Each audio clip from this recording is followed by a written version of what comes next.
G'day guys and welcome to ReDriven. Now, back in the 1990s and ignoring anything like, truly life-threatening, there was really only one thing worse than catching chlamydia, and that was owning a Hyundai XL. In fact, the XL was so immensely bad that you were probably better off with people assuming that you'd contracted chlamydia than anyone finding out that you'd spent your own money buying an XL. But all of that changed with this car and its predecessor, the i30. The i30 completely turned Hyundai's reputation around. Here was an attractive, practical, economical car that was absolutely packed with features and offered phenomenal value for money.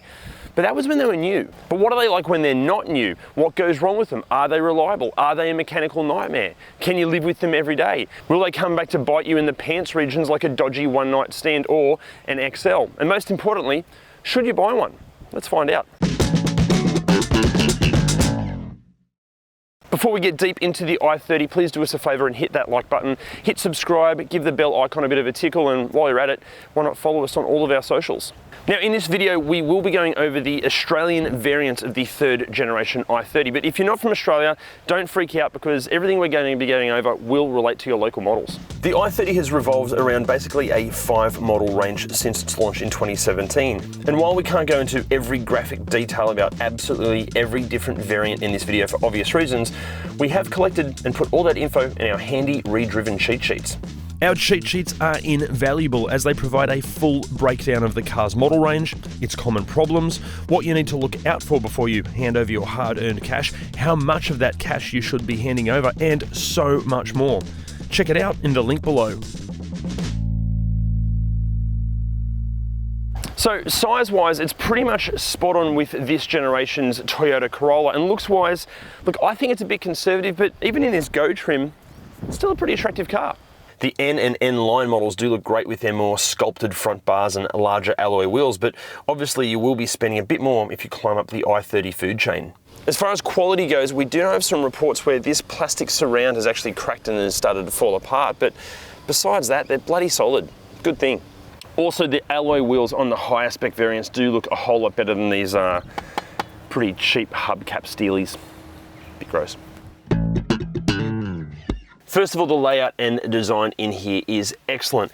It is a little bit dull when it comes to colors and textures. It's a bit of a sea of gray, and it's certainly no Audi or Mercedes, but for what these cost, this is great. As far as ergonomics go, they're good, not great, but good.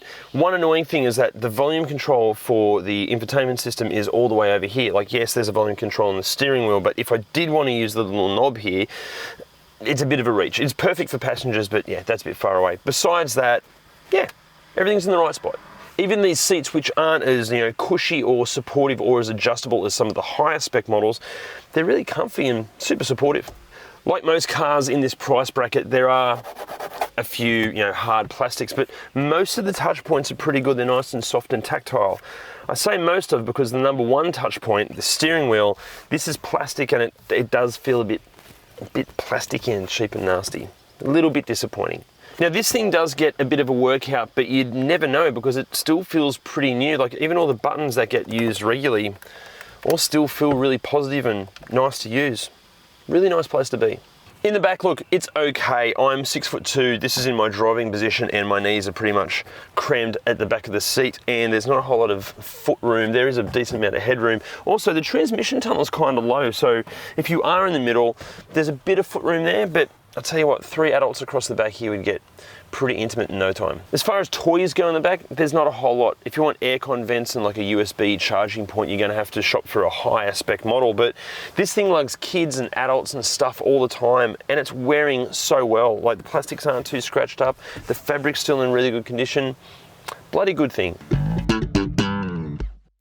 How's the tech? The tech is excellent. All i30s come with this 8-inch tablet-style touchscreen display that has Apple CarPlay and Android Auto connectivity, and that's awesome because some of these cars' rivals don't get that technology.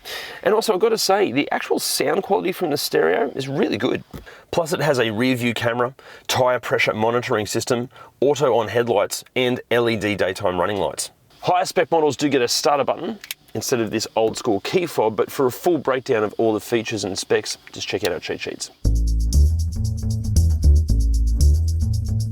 Yes, very practical. Actually, only the Honda Civic and Peugeot 308 beat it for actual boot size in this category of car. As far as practicality in the second row goes, you've got some decent sized door bins and some net pocket thing here, but that's about it. And up front, practicality is pretty good. There's some storage here under the air conditioning with your auxiliary inputs and power outlets. There's storage in here, a couple of cup holders here. Glove box is a really good size door bins that will hold a big size bottle. Bloody good. So far so good for the i30, but are these things reliable? What goes wrong under their South Korean skin? Are they a potential mechanical nightmare? Well, to answer all our mechanical questions, it's our resident mechanic, Jim. Thanks, Adam. These Hyundai i30s are excellent. Their servicing costs are reasonable and they rarely have a problem. The early models do have a problem with this little steering coupling that just wears out and creates a clunk in the steering, but it only costs $200 or $300 to fix, and it's really not a drama. I have heard some reports of their dual clutch automatic transmissions failing.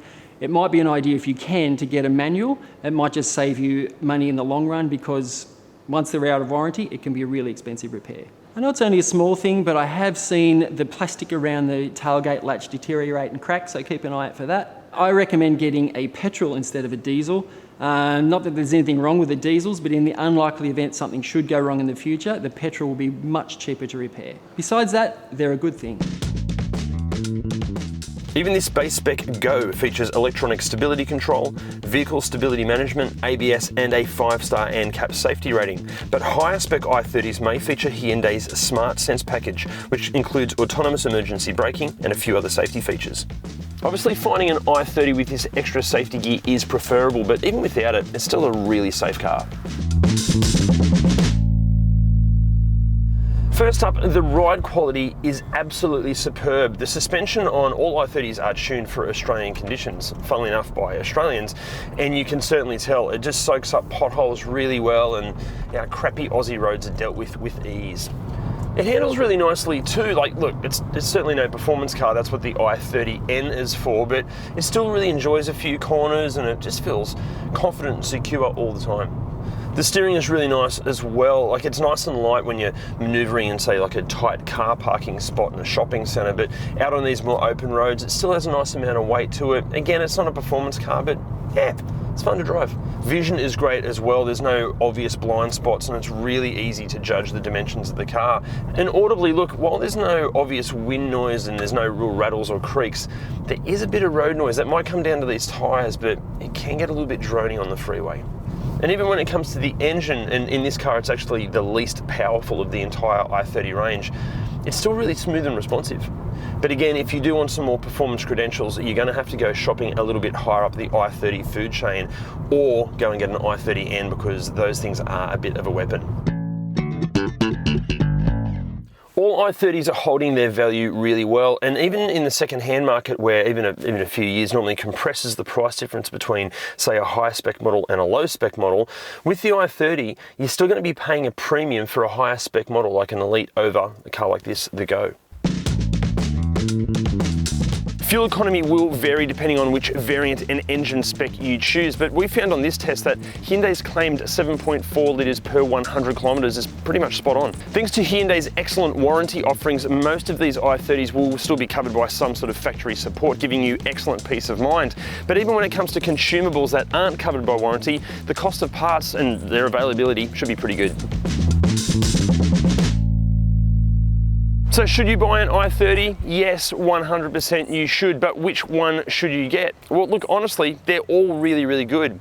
Our pick is the SR because it's a bit sportier, a bit more fun, it's got a bit more performance-y feels about it, and being the middle child of the entire range, it's the sweet spot. Guys, thank you so much for watching this video, and hey, what do you think of the i30? Would you buy one? What would you buy instead? Let us know in the comments section below. And while you're at it, hit like, hit subscribe, hit the bell icon, and go and follow us on all the socials. See you next time.